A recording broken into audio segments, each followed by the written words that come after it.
Freshly Pressed on Smooth 98.1 is brought to you by ARM. ARM, let's face tomorrow together.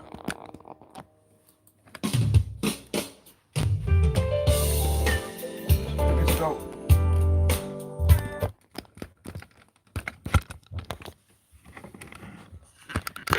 We're Smooth 98.1 FM, 28 minutes before the stop of the hour, 8 o'clock, the 10th day of October 2023. My name is Omatseye, and I welcome you specially to Freshly Pressed for today. As we get started, I'll be joined by Chibuzor Nwaezeapu as he will be helping us break down the papers into details and then leave it there for you to throw in your contributions. Good morning, Chibuzor. Good morning, Omatseye. Good morning. And then we've got Uade Ahimie this morning. Good morning, Uade. Good morning, Omatseye. Good morning, Lagos. It's great to be here again. That said, we're ready. Let's pick up the papers. But we would like to get you throwing your thoughts into any of the headlines the analysts will be breaking down this morning on 0809 444 0981 will be where we can get all of those messages to read them as part of the presentation this morning. Then, if you away from your phone, but then you are having a desktop before you, you've got data, then you can reach down to youtube.com/smooth981fm Lagos. There you can catch past editions of Freshly Pressed, and then you can also be part of today's conversation. Leave your thoughts there for us also. Of course, what else? You can find us on Elon Musk's X as it is right now. He found his X while you're looking for yours at Smooth 981 FM. So that's it. Chibuzor, you break this paper for us. The Vanguard is what you're looking at this morning, and it says Nigeria will become. Okay, you're picking it. Okay, that's for Uade. Uade, take this one up for us. And from the Vanguard, it says Nigeria will become net exporter of petrol by 2024. That's according to the group CEO of the NNPCL, Mele Kyari. Why have we waited this long to 2024 for us to take our rightful place? I think that question first and foremost should be asked to the GMD of an NPC. But the reality is that yes, we can be a net exporter of petrol. However, there are too many things that are not right or are not going in the right direction. For you to be a net exporter of petrol, it means that you're refining much more than you require. With the 650,000 barrel Dangote refinery coming in, maybe he has said that by the end of the year the refineries will start producing. So if all the refineries are working at a combined Dangote and the Nigerian refineries, which have about 445,000 barrels capacity, so we'll be looking at over a million barrel capacity in Nigeria. Then, just then, I would believe and agree that yes, we can be a net exporter. We should be, considering the fact that we not only do we have the population, we're probably one of the best suited countries by the coast, having a refinery, having blending facilities and all are huge opportunities for Nigeria, which over my own experience in the oil and gas industry and over 20, 30 years, I still haven't seen that level of investment that would create that. But the one thing I continually say is, for as long as the NNPC and these are the rounds going around the game, as long as NNPC is the sole importer of petrol, then we're likely to be at this point. If the refineries that they've promised us 12 trillion spent in 8 years before this administration, and they didn't work, not to even talk about the previous administrations and how much had been spent on it. The truth of the matter is, where you have facilities working appropriately, then not only does it just produce the fuel, it also creates different kinds of job opportunities that we're missing in Nigeria. And that for me is really the case. Can we be a net exporter by 2024?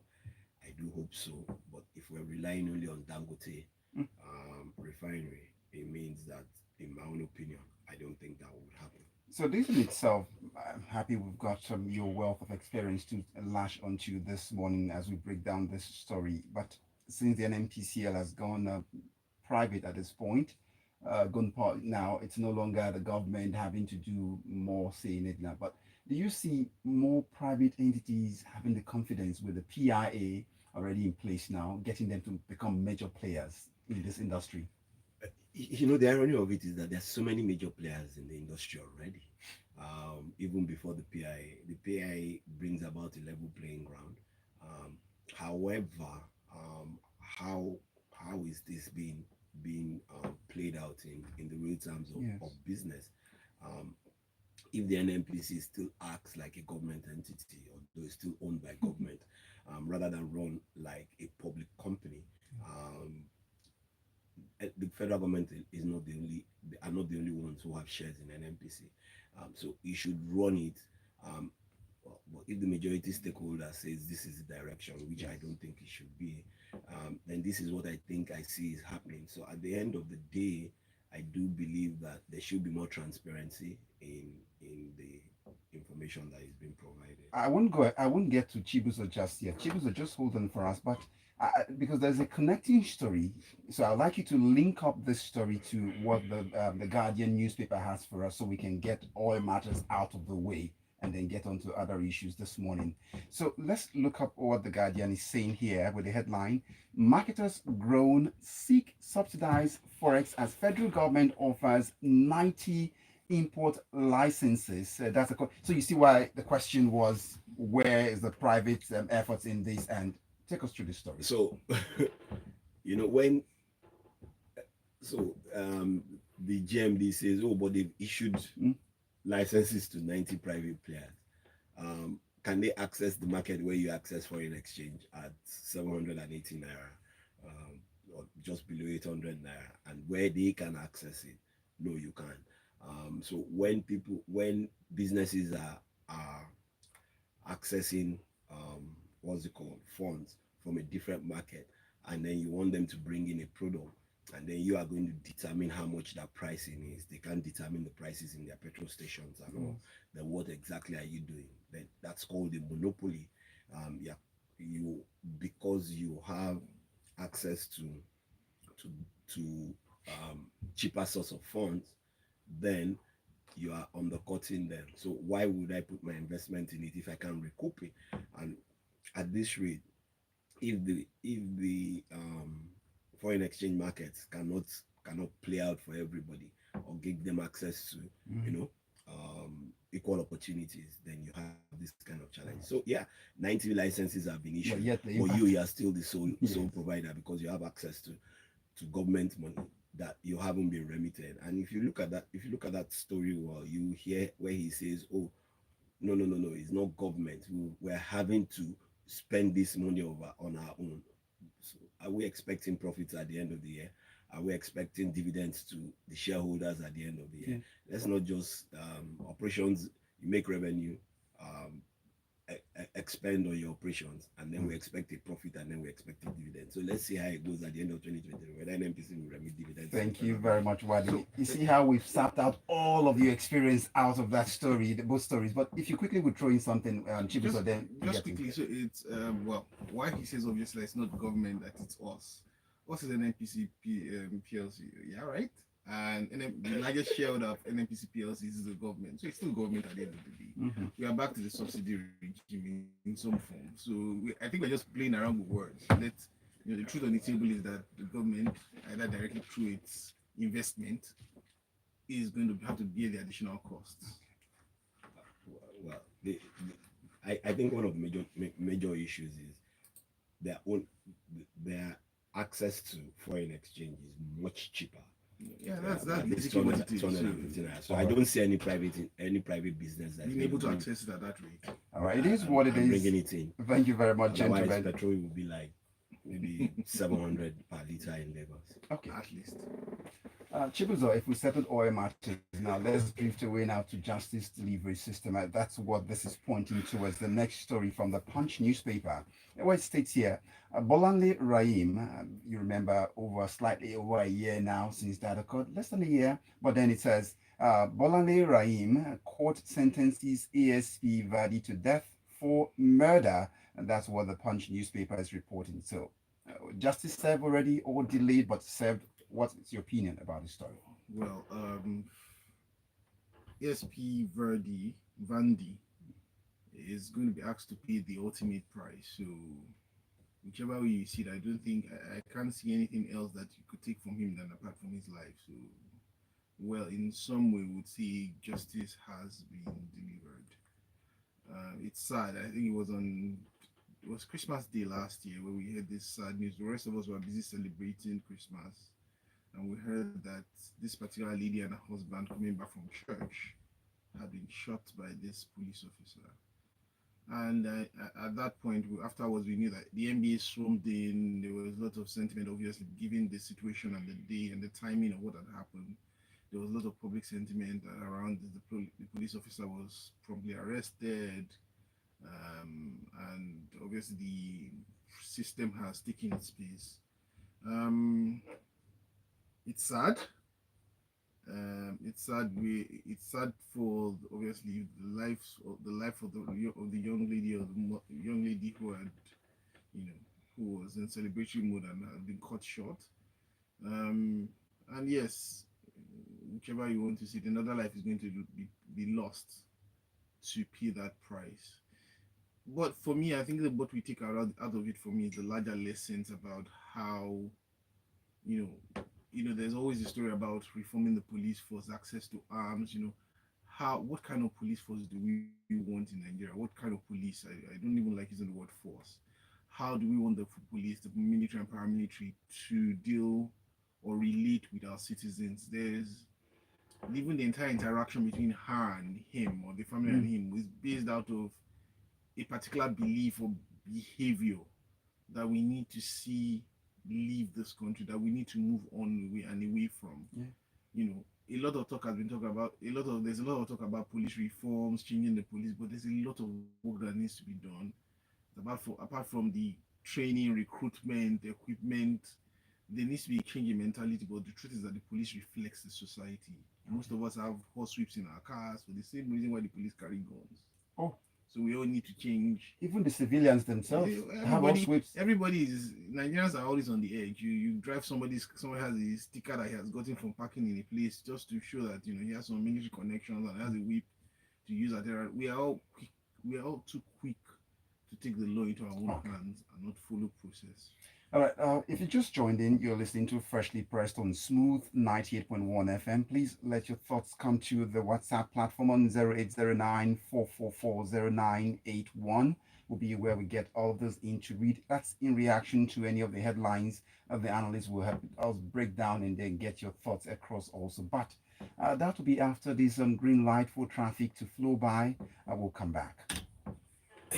Silky Smooth 98.1. Are you looking for a reliable way to grow your money? Let me tell you about ARM. ARM is one of the largest non-bank financial institutions with over 29 years of expertise in money management and wealth creation. That's almost 3 decades. ARM is all about ensuring your financial goals are met with ease, no matter who you are.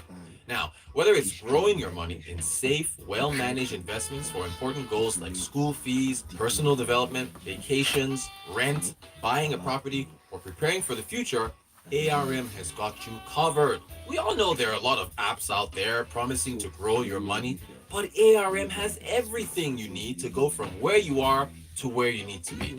Start your wealth creation journey today by downloading the ARM One app from the Google Play Store or iOS Store. There are great options for everyone. You even start with as low as 1,000 Naira, just 1,000 Naira. For more information, visit arm.com.ng or call 01-271-5002. That's 01-271-5002. ARM. Let's face tomorrow together. This is Paul, and you are listening to Smooth Breakfast.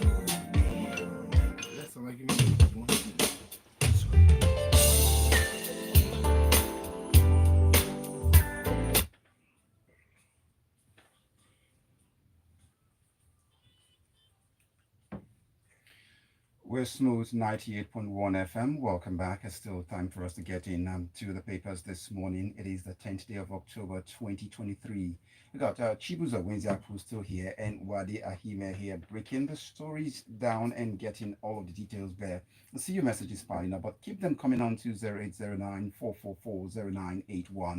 You can be part of our YouTube family also by reaching out there. Search for us and we are Smooth 981 FM Lagos, and that's where we are. So let's get back to the details. You were breaking the story down for us, but the final question for you that was in response to Bolanle Rahim. Court sentences ASP Vandi to death for murder is now. With such kind of judgment, do you see these as deterrent that would curtail the itchy fingers of police officers on duty when they're armed?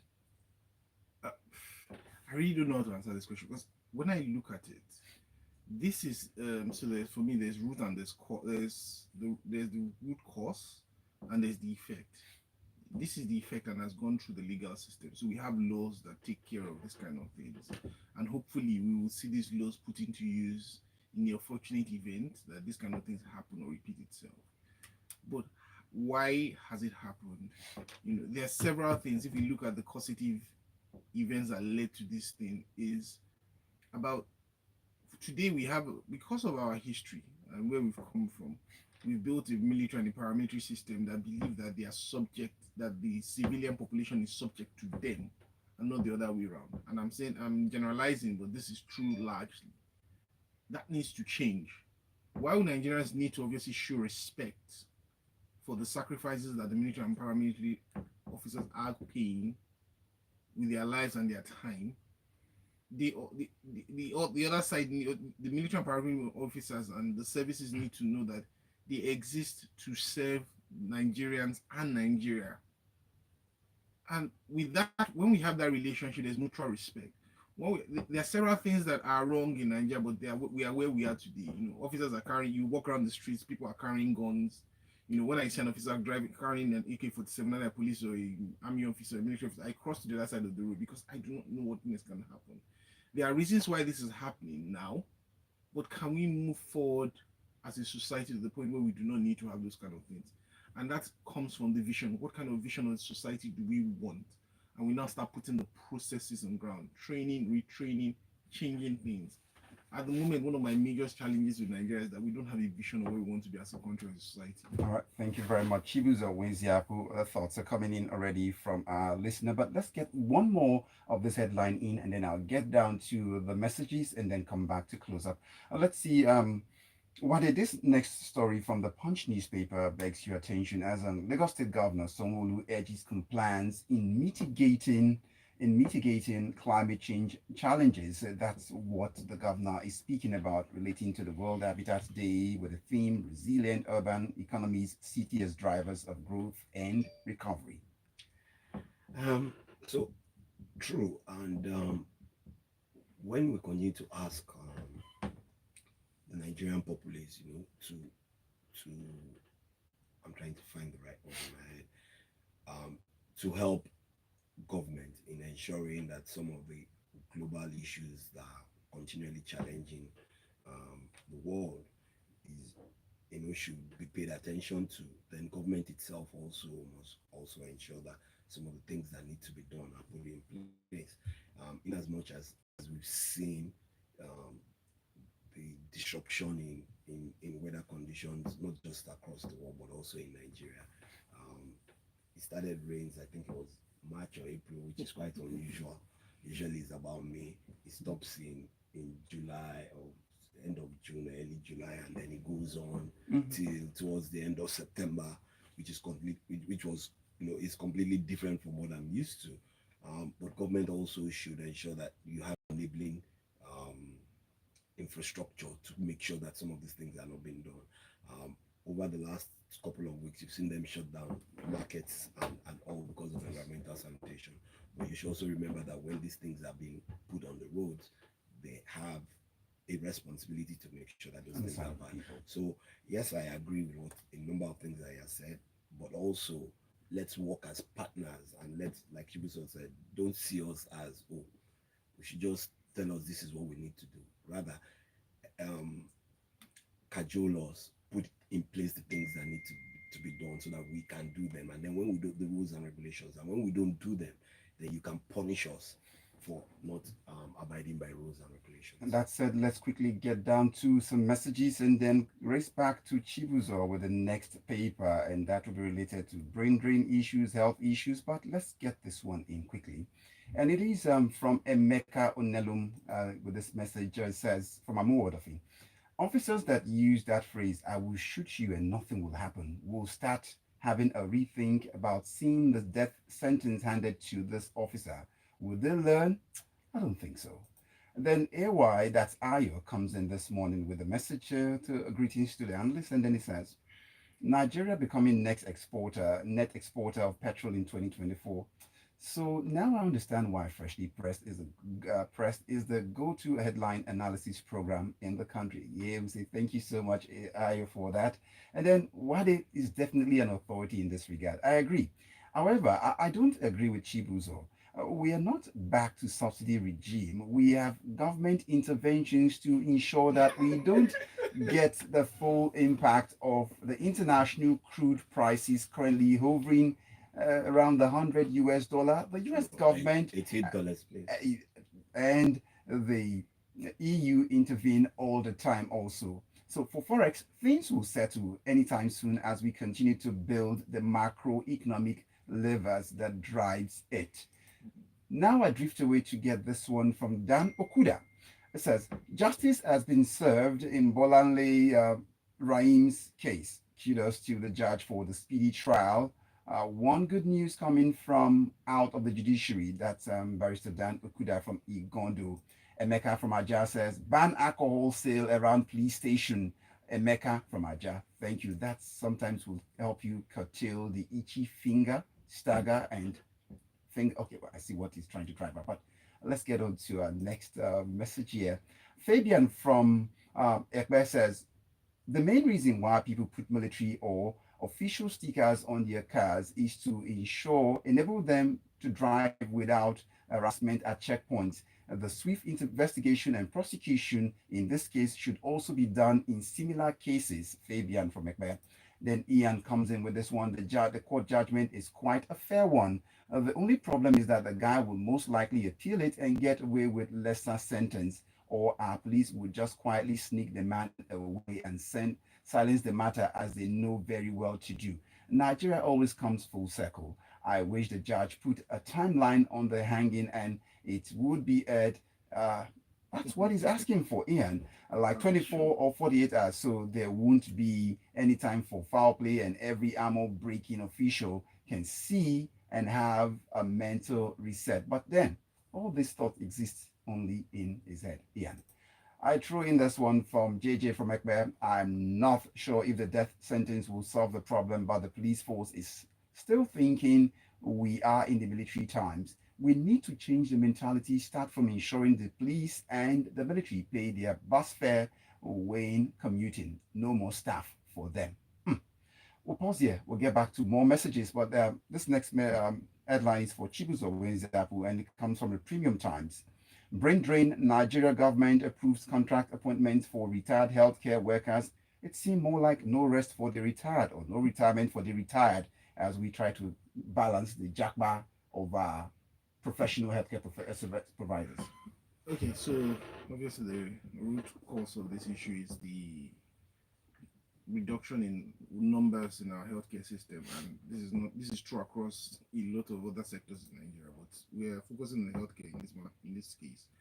So I think on the 30th of August there was some circular shared by the head of service to the head of civil service of the federation, which talked about an increase in retirement ages to 65 and 70 for both medical and dental consultants, for health professionals and dental consultants, and that was swiftly rejected by later rejected by the permanent secretary on the services policies and strategies office on behalf of the HCC. We have plenty alphabet mouthful. Yeah, my mouth is in the entire alphabet soup. So basically, there was a circular that was brought out that said try to increase the retirement ages, and it was later rejected. And now they've come out with a different circular on the 15th that, you know what, we're not going to increase the ages of these people because it really doesn't solve anything. What we need to do is to fill this temporary gap, because we acknowledge that the truth is that these people are leaving the country for other reasons apart from retirement age. But we need to fill the gap. So we're going to try and extend contracts to people who are retired for specific periods so that we can try and fill this gap. So it's good. It's a proactive step to try and solve a problem that exists. The long-term step is, how do we fill in those gaps? How do we get more people into spaces? How do we retain the ones who are already there? And that retention is larger than the health sector in itself. It's a Nigerian problem. There's funding that needs to come from Nigerian ports, the federal government's ports, or the whichever ports. And at the moment, that funding isn't available. So we're going to have to build it and hope that things improve. Thank you very much. Chibuzor Nwaezeapu, final paper for the morning, and you would have to do this for us in less than a minute. Passports will be delivered to homes, offices, places of choice, according to the Minister of Interior. I'd like you to walk us through that, Uade. Good news. If this happens, and I would end with this, if this happens, then, and truly then, I believe that the passport office is really working, because I don't see the reason why we can't and we haven't been able to do that in all these years. Are you sure the other ministers will not get to ask this interior minister, like that phrase that came up a while ago in the past, about cut soap for us? If he needs to cut soap for them, please let him cut the soap. Okay. So I do recall that at a particular time in the foreign, I think some of the foreign countries, this was happening when they were delivering it to their homes, but they now stopped it, and this is great, even for the likes of Nine Post, their EMS service. This is a way to kill two birds or many birds and make more money with one stone and make more money. It's not rocket science. We shouldn't even be going to what's it called. We should be able to go to centers and do all the things that we need. The listener would have the final say this morning as I get the messages in now. DG comes up, says, months after announcing the removal of subsidy and the ripple effect, we're still talking about same subsidy. What exactly is the master plan? What is their projection? Seems like random market forces are ruling this nation. And I will pick up Gilbert Musa's message from Festac. Historically, since the early 1980s till date, the Nigerian police got a negative image, extrajudicial killings. We need to reform the entire armed forces in Nigeria, from their design to its entire culture. And now enough time for Andrew's message to the lawyer in the house. Is there a lawyer? Wave your hands. We only have all experts, and then the Chibuzor Nwaezeapu here. So the lawyer in the house, will Bolanle's expert, Bolanle's killer, be expected immediately, or does the governor need to sign the death warrant before execution? Andrew from Yaba. And then comes Fabian again. I work as a doctor. It's unfortunate that rather than improving the welfare and revamping the sector, which can prevent some health workers from leaving, the government prefers to recruit those who want to retire. Unfortunate. Fabian from Ekwe. Thank you for the message. I see this one, it says from Gabe. If they can deliver passport, they should be able to deliver voters cards. Throw that one into the basket too. Okay. Yinka Bolu comes up with a message here, and this one, it says, I beg, are we ready to buy petrol at 1,000 naira per liter? If yes, then let's drag NLC by the neck.